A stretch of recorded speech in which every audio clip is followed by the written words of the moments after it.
안녕하십니까. 저는 강남농법인의 김혜선 고문입니다.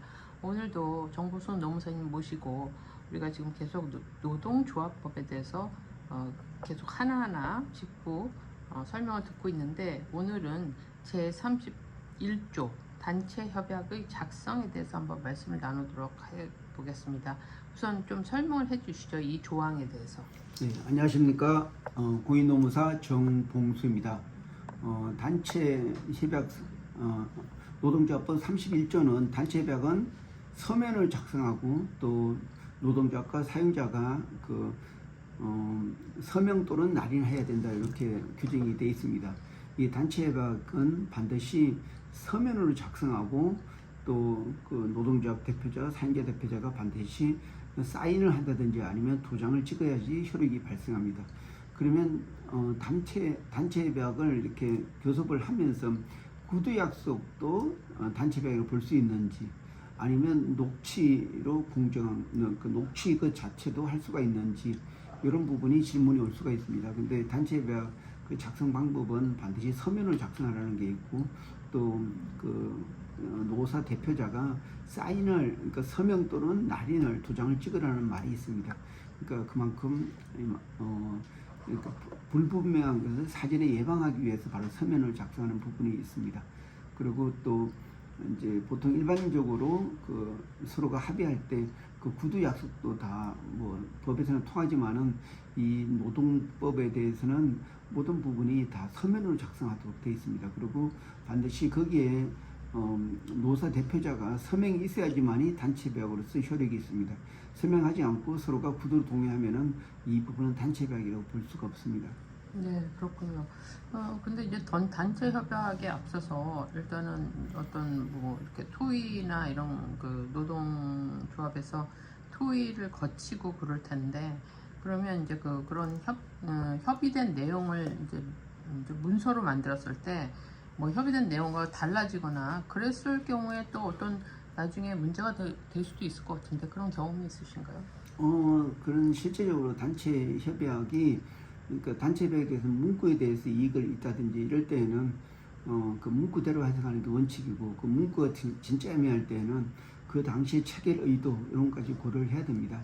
그래서 어떤 그 문구, 그래서 이 단체 협약에 관련돼서는 아니면 노동법에 대해서는 다 서면으로 작성하라는 게 사전에 이런 그 해석으로 오는 어떤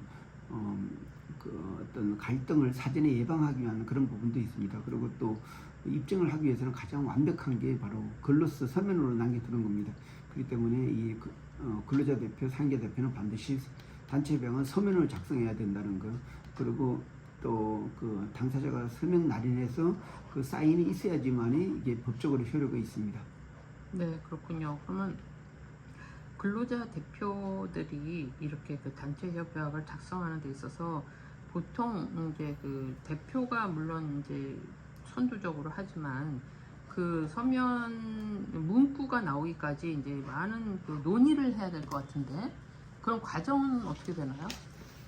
예, 그렇죠. 이 단체 협약에 그 노사 당사자가 그 합의했다고 서명하는 것은 단체 교섭을 통해서 충분히 논의가 됐고, 사실 그 단체 교섭을 통해서는 힘의 우위에 따라서 뭐 수용하냐 못하냐 이런 부분이 나눌 수가 있는데, 결국은 그 노동조합에서는 파업권이 있는지 없는지, 그게 바로 힘의 우위를 차지하게 됩니다.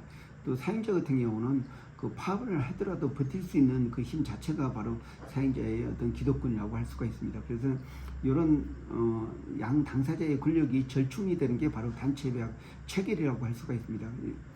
단체 교섭을 통해서 바로 금방 체결되는 게 아니고 양 당사자하고 충분히 교섭을 한 다음에 나중에 합의가 되는데, 이게 바로 그 합의가 됐더라도 또 그것을 서명으로 기재하고 그걸 또 사인이나 아니면 또 서명을 해둬야지만이 단체 협약으로서 효력이 있습니다.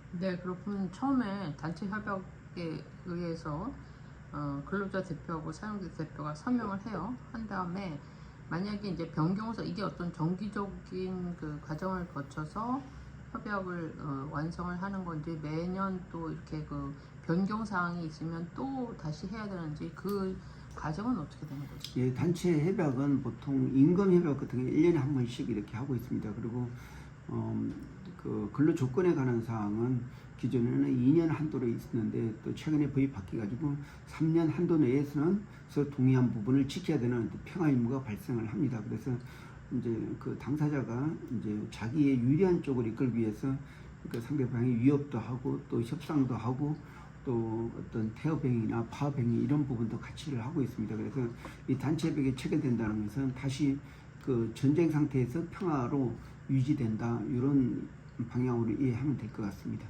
네, 그렇군요.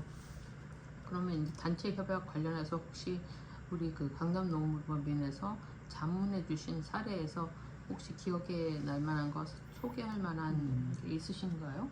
아, 예, 제가 단체 협약 관련돼서는 많은 사건이나 또 교섭 위임권을 받아가지고 대리를 많이 하고 있습니다. 최근에 끝난 그 울산하고 포항에 있는 이런 용접봉 만드는 회사가 있는데 이 회사에 참 안타까운 문제가 그 인사경영권은 다들 회복했지만은 그 파업 중에 어떤 회사의 어떤 기물을 파괴하는 이런 그 형사처벌이 가능한 이런 사건이 좀 발생했었습니다. 그래서 특히 포항 공장 같은 경우는 그런 근로자에 대해서 민형사상 책임을 묻기도 하고 이런 부분이 있기 때문에 굉장히 좀 안타까운 것을 많이 경험을 했습니다. 그래서 그렇지만은 또 양쪽 다 이제 다 충분히 상대편을 이해를 하고 그렇게 하면서 단체 협약을 체결하게 됐습니다. 그렇지만 안타까운 면을 볼 때 좀 아쉬움이 많이 남습니다. 사전에 그 교섭 대표, 그러니까 사용자를 대표하는 교섭 대표로서 노동조합에게 사전에 그런 불법 행위가 났을 때 얼마나 그 해당 근로자한테 피해가 줄 건지 미리 경고를 했으면은 그런 일이 안 일어났을 텐데 제가 좀 못 챙긴 분이 있어가지고 책임을 좀 공감을 하고 있습니다. 네, 그렇군요. 오늘 그 31조 단체 협약의 작성 및 그 사례에 대해서 오늘 말씀 감사합니다. 예, 고맙습니다.